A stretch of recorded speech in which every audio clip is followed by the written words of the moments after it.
After just leaving the Royal Marines after 12 years, I was in the same specialisation throughout the whole 12 years.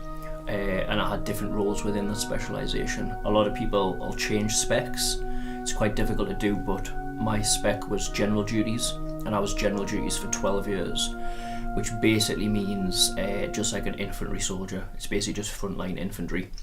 And within that general duties bracket, I had many different roles. My last one was the helicopter sniper instructor. So I would run all of the helicopter sniper courses. I would run the helicopter snipers who were away abroad, and I would also do the continuation training for the helicopter snipers that I had based back here in the UK. Before that, I was obviously a helicopter sniper before I went on to instructing the stuff.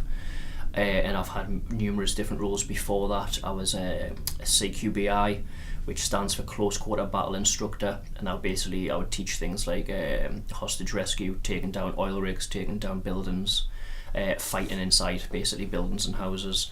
I was the SEER instructor, which is survive, escape, resist and extract, and I would teach like interrogation techniques.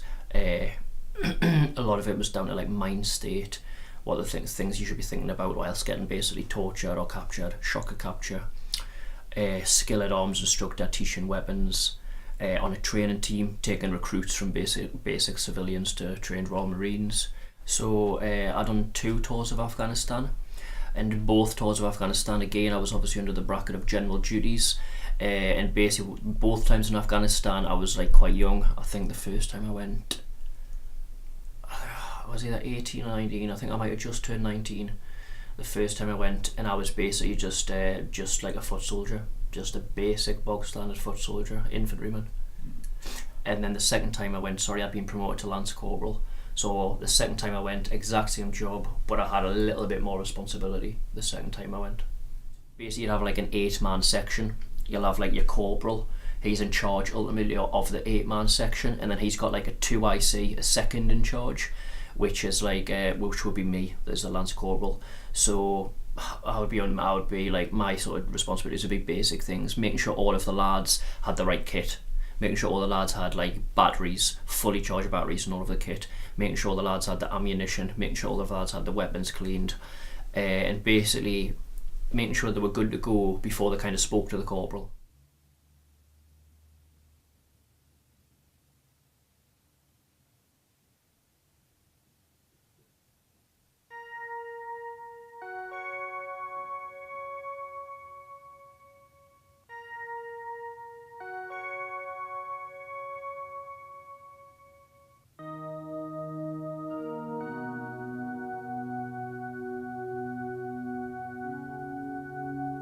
That's 14 years ago, so he was just nearly 19 when he was joining the Marines.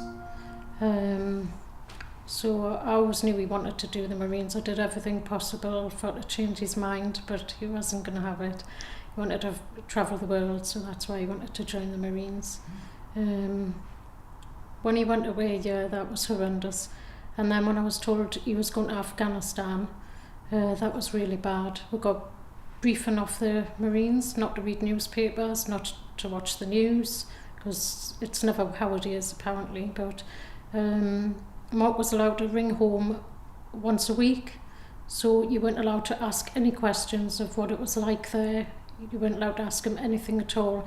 The only thing I knew he was all right because I was talking to him, so it was absolutely awful while he was there, and he was there for 6 months. He did sound all right, he wasn't scared at all. I could tell, you know, even though you've got to keep stopping yourself from asking questions because you just don't know who's listening and that, so you've just got to really talk to him how he is, what he's doing, you know, how he is in himself, and he did sound all right. When you join the Marines, they take out all your emotions in yourself, so he's totally changed. It's as if he's got no feelings anymore. He's a totally different person. But I suppose they do that because, you know, when you're away fighting, you know, if the worst happens, he's out there, you know, to shoot. And I'd rather he was like that in a way so that he would have it in himself to shoot rather than them shoot him. There's a time when he came home at Christmas and I went out for a meal, and we all sat down at the table and he had his back to the door. So he asked me if I could swap seats with him, you know, and I thought, well, that's strange. Why do you want to swap seats? And he said, because I want to watch the door all the time. So that's drilled into them. You see, they're always on their guard. They're always watching for things happening, and they're just totally dedicated. He can never relax, you know, being back to normal and what I call normal.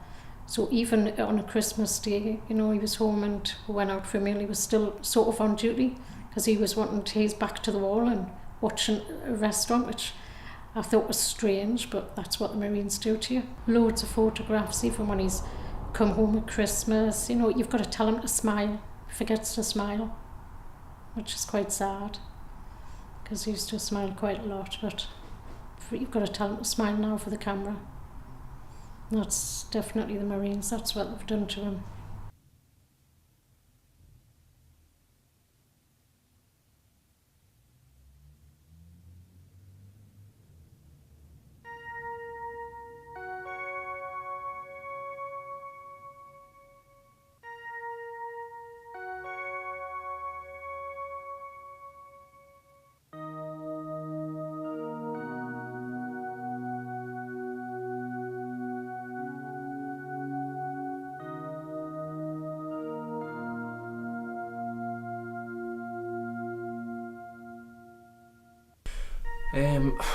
I guess it's kind of hard to say. Like, I struggle to remember a lot of it. Thinking back, like, I think it was as I was coming up to the time of leaving. I think it was more a case of like trying not to think about it too much in case something happened, and like lads get too excited about like coming home and stuff like that. They start forgetting the drills, forgetting like their SOPs.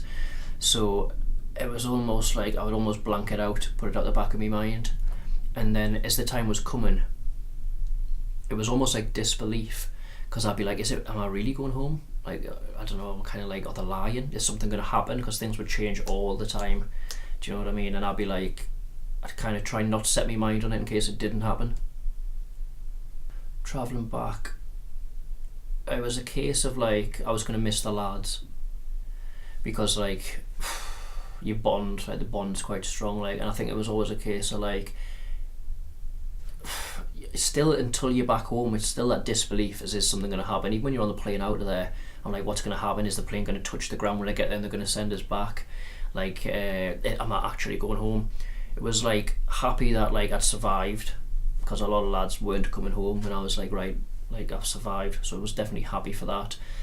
Thinking like you're going to miss the lads, you're going to miss working with them. And then also, I seem to remember like, not dreading, it's hard to explain, so like it'd be like, we'll say dreading, I don't know if that's the right word, but dreading getting back and having to speak to like normal people, if you like, because at that time I'd just be like, I'd almost have a little bit of hatred towards normal people back in the UK, because I would just be like, you've done nothing, like you haven't like most of like my schoolmates I knew I'd have to be going back hanging about with, and I'd just be like, they're all just lazy bastards.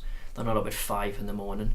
They're not like risking their life for the country. Like, they're just nothing. It was almost a little bit of hatred towards normal people. Like what the fuck have you done for your country? Like, what have you even done in life? You're just lazy, and like a bit of hatred, and kind of like almost not looking forward to getting back and speaking to like normal people and having to deal with normal people, when I'm just thinking like, you haven't done what like the likes of these lads that the lads have been working with, like I don't know, like real men. It's kind of like that. But one story that particularly stuck in my mind was like, literally, because it happened so fast, you'd be like, 1 minute you're like fighting on the front line, and then almost instantly like that, like you're just back home, just like thrown in. It's like, and then I think it was like, I'm sure back, my mum told us to like go and get some like milk and bread from the shop, which was like Spar. And I remember just walking to like Spar. I don't know why this stuck in my head. I can still remember the whole walk. It's like just across the road, just thinking like, I'm just walking to get milk and bread. Like it was just so surreal. And I was looking at other people just literally going to buy milk and bread and like going about their shopping, and I was just like, this is so weird. Like, could be like less than 48 hours ago, you could have been in like a full-scale battle, potentially killing people, or you know, almost dying. Next thing you know, I was like just buying milk and bread, like stood in a queue in Spa. Like, what is going on? And then I'm thinking, like, look at all these people just buying the shopping. And I was like, they don't have a clue. Like, if they knew what I was doing, like, yesterday, and now I'm just, like, stood behind them in a queue buying some milk. And I'm just, that like, trip to the shop to buy that milk and bread always stuck in my mind. It was just so weird, watching people going about the normal day, the normal business. I don't know if his feelings will ever come back. He's just very deep now. It's hard to know what he's thinking. He doesn't smile much. He's always sort of like straight-faced. It's quite hard to, you know, if you could just get into his head for a few minutes to see what's actually going on, because if you knew Mark before he went in the Marines, he's just not the same person. I just really don't know how to explain what's going on in his head anymore. I don't know what he ever saw when he was out there, because he always said he would never tell us what happened out there, but, you know, it's probably a good job he doesn't tell us, but maybe something awful did happen, something he did see. That's, you know, he's like this sort of, I wouldn't say he's depressed or anything. He doesn't seem depressed. He seems, you know, he's getting on, but it's just really hard to get into somebody's head that's been in the forces. Just, it's like they're brainwashed. And if you'll ever get your son back the way that they were before they joined it, who knows? Hopefully it would be nice to think, you know, you could see the same person again years ago, what he was like, but I don't know if people that have been on tours, you know, fighting, I suppose they'll never be the same person, would they? Who knows? Hopefully.